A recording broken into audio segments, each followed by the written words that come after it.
on the day of the U.S. midterm elections, as most Americans shifted their attention away from China, Xi Jinping made his most alarming speech as Commander-in-Chief of the Joint Operations of the Central Military Commission since getting his historic third term at the 20th National Party Congress. 今天我和军委的一般人到军委联治中心来，就是要亮明新一届军委贯彻落实党的20大精神，全面加强练兵备战的决心和态度。 This remark was made during a visit to a Joint Operations Command Center, a bunker buried several hundred meters deep on the outskirts of Beijing. Is Xi Jinping preparing China for war over Taiwan? Many people may be reluctant to acknowledge that as an immediate reality, believing instead that Xi's remarks are standard rhetoric for the commander of a war unit whose purpose is to get ready for battle. However, ambiguity over Taiwan is rarely Xi's intention. On the contrary, he wants the world to be very clear about his intention to reclaim control over Taiwan. Later in the same speech, Xi said that the People's Liberation Army, PLA, must adhere to the only fundamental standard, combat effectiveness. They must focus all their energy on fighting and on enhancing their ability to win. This is quite different from what he said 5 years ago when he visited the same Joint Operations Command Center after the 19th Party Congress. At that time, he asked the military to strengthen responsibility, strengthen reform and innovation, strengthen implementation, and comprehensively improve the ability to prepare for war in the new era. So, 5 years ago, Xi ordered the military to prepare for war. Today, the order is to win a war. But to win a war against whom? Obviously, the direct target is Taiwan. But the PLA's real rival is America and its allies, who are likely to come to Taiwan's defense should China invade the island. If America and allies join the fight, this would not be the quick battle Xi Jinping has hoped for. Even if the PLA gained the upper hand early, it will be a long, hard war that China has to get the whole nation to support and prepare for. And that is exactly what Xi Jinping appears to be doing, as a closer look into the top leadership of the party reveals. Xi has formed a wartime cabinet that is able to efficiently draw resources from and ready the entire nation for.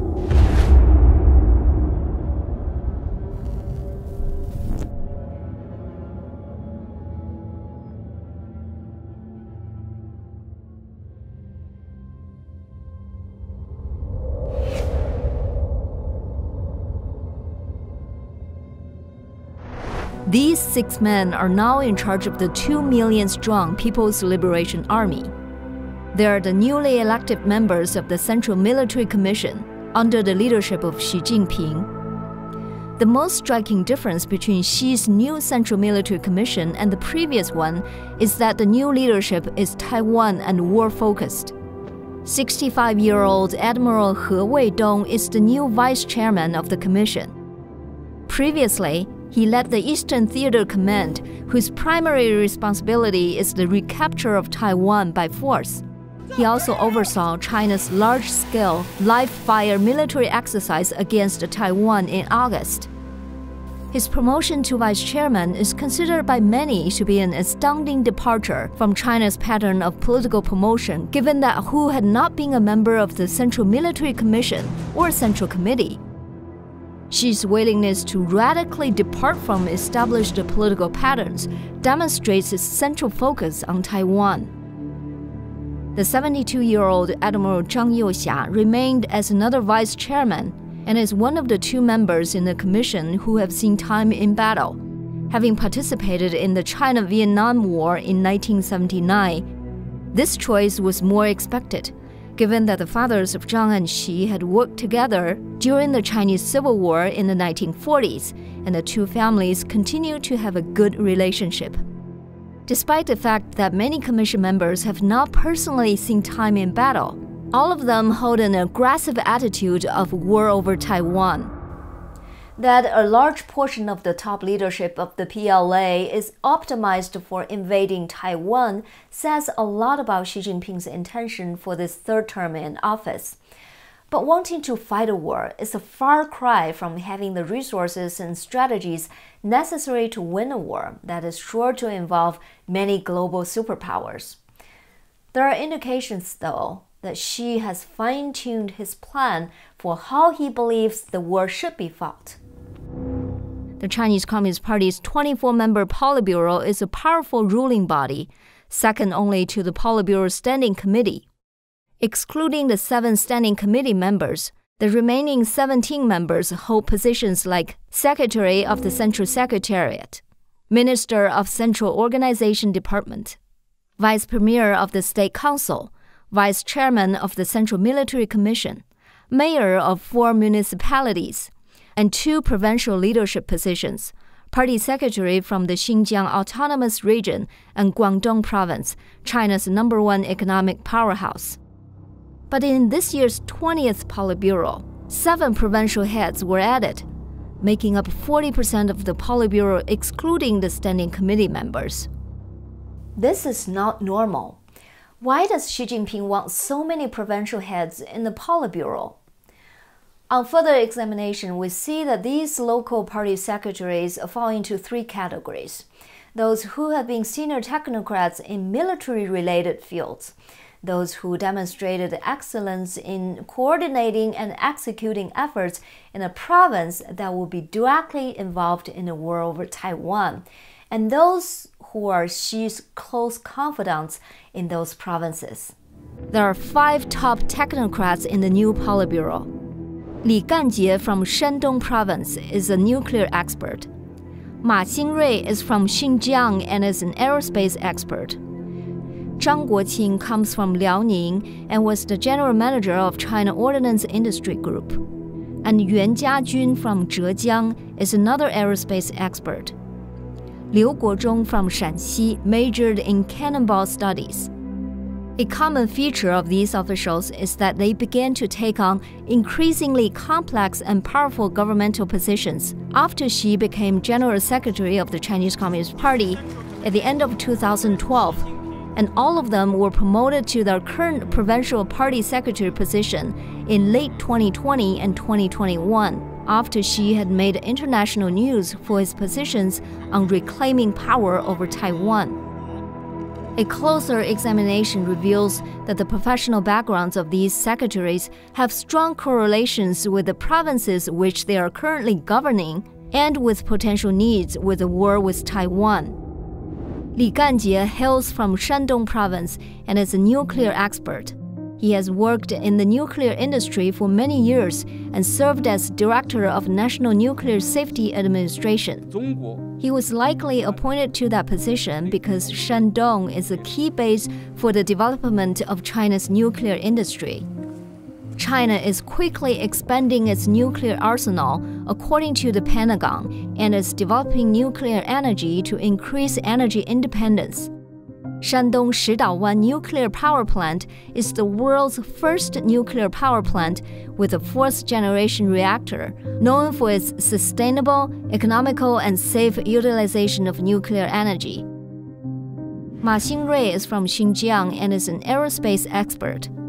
Ma has led efforts behind China's manned spaceflight and next-generation launch vehicles. He was summoned to the party secretary role in Xinjiang, possibly because China's most important satellite navigation system, Beidou, which was designed to serve as a substitute for the American-made Global Positional System, or GPS, is headquartered in Xinjiang. In addition to its civilian usage, Beidou can navigate military vehicles and guide precision strike weapons such as ballistic missiles, cruise missiles, and air-to-ground missiles. The precise strike capability provided by Beidou could potentially enable decapitation missile attacks against Taiwan's political centers and important military facilities. And in the future, the PLA will be able to launch precision missile attacks against U.S. military bases in Guam and maritime targets such as aircraft carriers, using the Beidou navigation system. Zhang Guoqing, party secretary of Liaoning, was the general manager of China Ordnance Industry Group, globally known as the Noriko Group. It is a large state-owned backbone enterprise whose manufacturing center is in Shenyang, Liaoning's capital. Noriko is directly managed by the central government. It is not only the main research and production base for the PLA Army, but also provides weapons, ammunition, and equipment for the Navy, Air Force, Strategic Rocket Force, and other departments of the Chinese military, as well as the armed police and public security.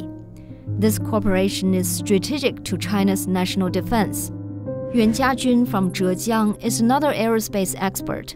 He was the commander-in-chief of the Shenzhou spacecraft and president of China Aerospace Science and Technology Institute. From a military point of view, Zhejiang, Fujian, and Guangdong would be central to China's planned invasion of Taiwan, in large part because of their proximity to the island. In addition to proximity, Zhejiang is also notable for the strength of its economy and as a rising technology center for China. It has been identified by the central government as a key development area for China's aerospace industry, with a heavy focus on R&D in aircraft and drone manufacturing. That will certainly factor into the increase of intelligence equipment, including unmanned systems, artificial intelligence, and hypersonic missiles, announced by Xi in a report submitted to the 20th Party Congress. Shanxi Party Secretary Liu Guozhong majored in cannonball studies, used to work in one of China's earliest bomb and missile factories before entering politics. Shanxi Province is another primary weapon production base in China, with a manufacturing base for large transport aircrafts located in Xi'an, its capital. In addition to these 5 technocrats, Xi has appointed longtime loyalist Huang Kunming to the position of Party Secretary of Guangdong Province. The importance of that province to a potential invasion of Taiwan became clear in a leaked meeting recording of the Southern Theater Command in May. In that recording, they noted that Guangdong would bear the responsibility of providing equipment, logistics, and troop supplies to the PLA in any conflict with Taiwan. The final province crucial to the potential invasion of Taiwan is Fujian Province, directly across the strait from Taiwan.